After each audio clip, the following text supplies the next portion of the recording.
Committee, this is a little different, but I wanted you to hear some innovative thinking. The city manager for Chanute convinced the county commissioners to go to zero mill levies. And I'd just like Todd to present to us, and if you have any questions for him. Todd, are you online? And thank you for joining us this morning. Absolutely. Can you hear me all right? We can. Okay. And just a quick correction, the elimination of the mill levy was on the city side and not the county side. But we did, so I'm with the city of Chanute. My name's Todd Newman. Did I say, I'm sorry if I said county. It is the You city did, of but Chanute that eliminated. Yes, thank you. yeah. No, all good. So I've been with the city of Chanute 6 years as their city manager. In 2023, we eliminated the city mill levy, which is roughly 35 mills, a little over $2 million. So the city of Chanute is unique in the state of Kansas. We operate our own utilities, so we're a full service municipality. We generate our own electric. We got 2 power plants. We have water, gas, fiber, trash services that all provide revenue for the city of Chanute. So elimination of the mill levy was about $2.2 million out of our $10 million general fund. So we offsetted the mill levy by electric revenue is how we were able to offset the mill levy. We've been going roughly, this will be our 3rd budget without the mill levy. We've had no setbacks. Everything's moving forward just like we thought it would, just because it was a very small elimination. So it was easy to pick up on our end, but we've had no offsets to the budget or any surprises on our end. But I'm very excited. It's about the elimination of mill levy. It's something that I don't know that a lot of other cities would have the capability to do without some type of tax or another funding source. City of Chanute is unique because we do have our own utilities. But I'm mainly here just to help answer any questions or give any feedback that's necessary. So I appreciate you having me. Well, thank you, Todd. And I appreciate the innovative thinking. Had you seen this somewhere else, or what gave you the idea of doing it? No, I hadn't seen anywhere else at the time. I kind of dropped it on my chief financial officer about 2 weeks before we went into budget work session. So it wasn't ideal all the way around. But it was something that I'd been looking at for Chanute. Chanute's about 8,700 population. We are a rural community. So it was more of an economic development drive is what we were focusing on, trying to drive businesses into Chanute. And what better way than not having a property tax? So that's why kind of where it was generated from.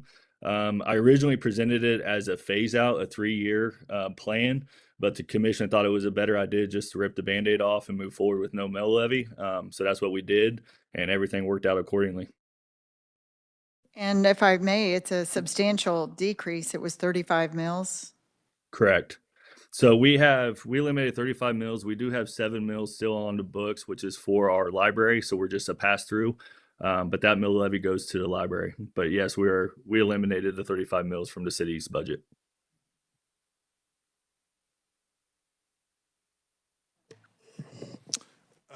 Thank you, Chair. I was curious on your elimination. Did you see or did you make any adjustments to utilities to drive more to consumption? Or did you have to make any adjustments on any other of your revenue draws? So the adjustment was strictly on the electric side. So it was a kilowatt, 1 cent increase on the kilowatt hour. So it was spread across the board from industrial, commercial, residential. Now we do a lot of sales outside of the city of Chanute. So the majority of our revenue on the electric side comes from outside of the city. So we do paper capacity. We do have contracted SPP, which is Southwest Power Pool. So we do have a lot of generation from outside that is just excess revenue that comes into the city. Senator Clem. So if I'm kind of interpreting what you're saying, so were you able to, you have this excess capacity, you pipe it into the system, you're able to raise that charge a little bit to help make up the difference? Is that how I should understand that? That is correct. Senator Schallenberg. Thank you, Madam Chairman, and thanks for taking the time to talk to us today. So how much, for example, I think I heard you say that you provide your own trash service, for example, is that all in one bill? Do you collect all these in one bill, your electric, your gas, or your trash and your water? That is correct. So it is all on one bill. So it all comes through the city of Chanute. So trash, electric, water, gas. We even created fiber. In 2020, we were landed a grant through BASE, to the BASE grant. So we are actually 90% through with fiber, but all of our billing goes strictly through the city of Chanute on one utility bill to the customer. And so it's a difficult question to answer, but just give me a rough ballpark. What does an average two-person household pay for water, the water part of your bill? So when $25, we $50? So when we eliminated the mill levy, the average utility bill for a two-person household was around $250 a month. That bill now is around $300 per month for a two-person household. It's electric, water, Everything. sewer, all of it. Okay, Yes. thank you. Correct, sir. Senator Francisco. Thank you, Madam Chair. And thank you for being with us. You said that you sell electricity outside the city limits. Are those bills then just for electricity? And if so, do you have an idea of what percentage of your electric customers, or the percentage of electricity sold is from outside city limits? I don't have the percentage in front of me. It would be very small. I would say probably less than around 500 meters. We do only sell electric to outside residents. We do have a few water customers that are outside of city limits, but I would say probably less than 500 meters. We have about 4,200 meters throughout the city of Chanute. So I would safe to say somewhere around 500 meters that are outside electric customers. Thank you. Any other questions, committee? So Todd, I appreciate it. I've been following this for a few years. Have you had to raise the fees on the utilities at all since this was implemented? Or did you guys calculate pretty accurately? We calculate pretty accurately because the mills, so typically in Southeast Kansas or in Neosho County, Chanute in general, our mill levy hasn't been adjusted for several years. The mill levy has stayed pretty stagnant. It hasn't been increased or decreased, so the revenue wasn't being adjusted accordingly to fill those needs of the budget. So the electric was pretty much a one-time increase. Now we have increased electric over the years to cover different CIP projects, but as far as the mill levy itself, it was a one-time increase. Okay, and that's because the valuation increases. Is that correct? That they didn't have to adjust the mill levy? They were capturing the valuation? That is correct. Okay, thank you. Senator Owens. Thank you, Madam Chair, and thank you, Todd, for being here. Question about your electric generation. Can you tell me how you're generating electricity, when that was installed, kind of maybe just a bit of the history around Chanute's thoughts on when that was done, why that was done, and yeah, just a little bit of the history. Absolutely. So we've been an electric utility since dating back to the 1920s. We've got different types of generation power opportunities. We've got natural gas, we've got diesel. We just did a solar farm here recently with Evergy that's going to come online this summer, but it dates back to the 1920s. The forefathers took it into the innovation side of Chanute and saw it as a good revenue source for Chanute and to kind of stand out on its own. But we've had electric dating back all the way to the 1920s. We've got 2 of our current power plants are online. One that is the original power plant that's been offline for several years now. But as far as the electric utility, it's been in effect for a little over 100 years now. Senator Schallenberger. Thank you. Thank you. I just have one more question.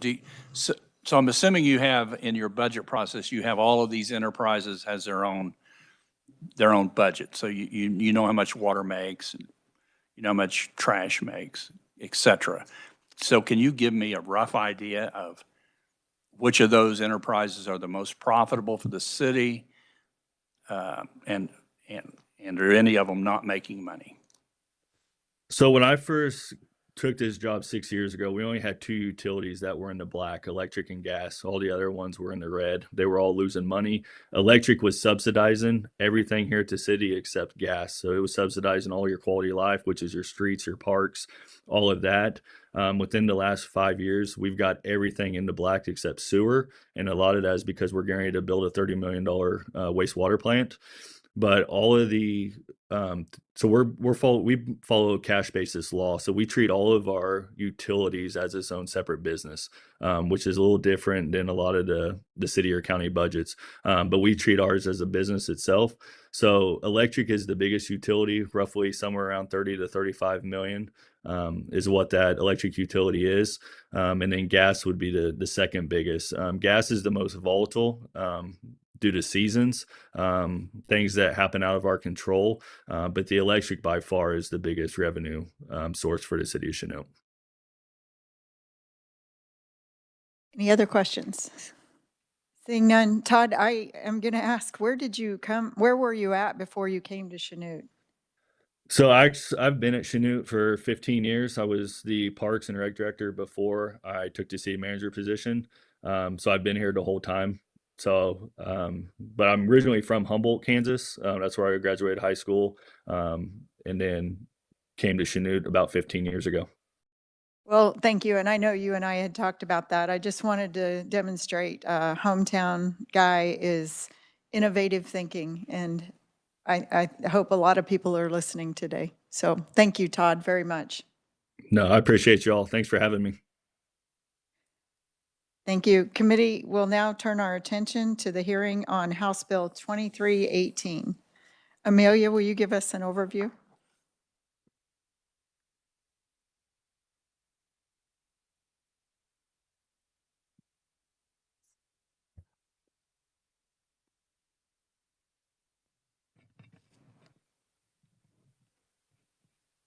Madam Chair, members of the committee, House Bill number 2318, as amended by House Committee of the Whole, relates to income and privilege taxes and would provide for reductions in state income tax and privilege tax rates contingent upon a certain balance in the Budget Stabilization Fund and growth in the State General Fund.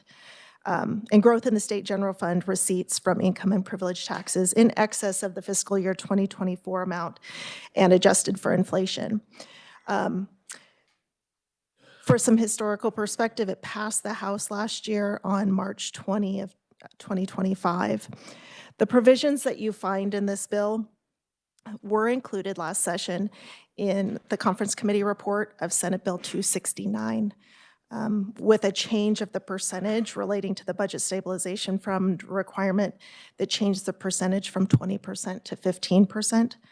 But Senate Bill 269 ultimately was vetoed by the governor, but the veto was overridden by the legislature on April 10th of 2025, and the provisions became law on July 1st. The new Section 1 was assigned statute number KSA 79-32-110C, as in cat, if you're interested in looking at it in the statute book. And I'd be happy to stand for questions. Thank you, Amelia. And this is at 20% for the fund, is that correct? And we ended up landing at 15%.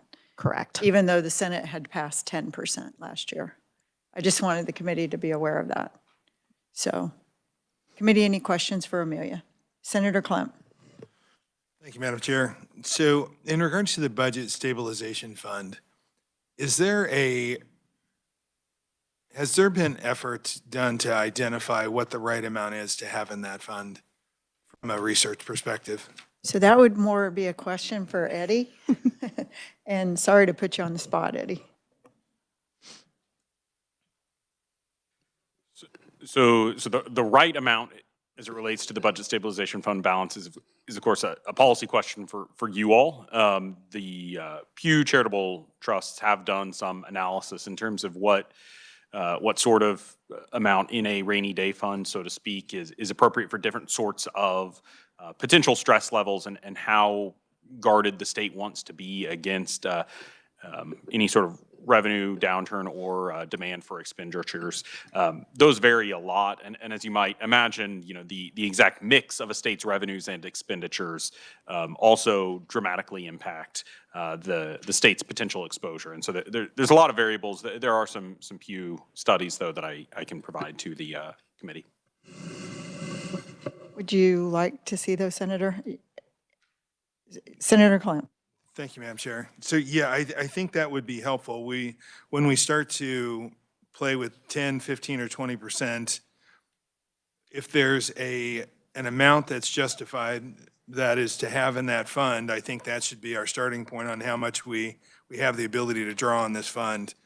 So and if there's nothing new or current, to take a look at instability in the market, or instability just in general. If we have a downturn, there should be some type of effort put into identifying how much should be in that fund. It may open up a lot of funding from that fund, but it may also say we're at risk, and understanding that might help us make decisions on how we want to tap into that fund. So I would like to see that information. Yes, ma'am. Thank you. So Eddie will provide it for the committee. Any other questions, committee? Senator Francis? Thank you, Madam Chair. I'm just trying to understand what happened in Senate Bill 269 and then how this would change that. And you probably may have given us some of that. So is it just that percentage, or what else would change if we decided to pass this? I'm not sure I'm not sure what the will of the body is with this particular bill. I'm So, just letting you, yeah. I'll address that. Committee, we'll wait for that question in case we do move forward on this bill. But I don't see us taking action unless we would not want to lower the stabilization fund from the current 15. So Senator Francisco? Thank you. So it really is the major effect would be a change in the percentage on that fund. Thank you. Yes, thank you. Any other questions, committee? Seeing none, thank you, Amelia. Committee, we have one proponent written testimony, Dave Traubert. I'll draw your attention to it. Is there anybody that would like to testify for the bill?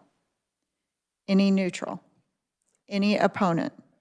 We'll close the hearing on House Bill 2318 and open the hearing. Well, I guess that's it today. That's it. They're tomorrow. We'll have more hearings tomorrow, committee. Is there any other business to be brought before us? Committee, I'll be requesting a bill on property tax, or not property tax, but it'll be a production tax and a nameplate capacity on wind and solar. So keep in mind, that's kind of, it lines up a little bit with what we talked about today. And it's going to be an interesting week. We're hoping that the revenue bill comes over from the House so we can have a hearing. We'll queue that up. So your schedule for next week most likely will change if that is worked this week. Otherwise, any other business? Seeing none, we're adjourned.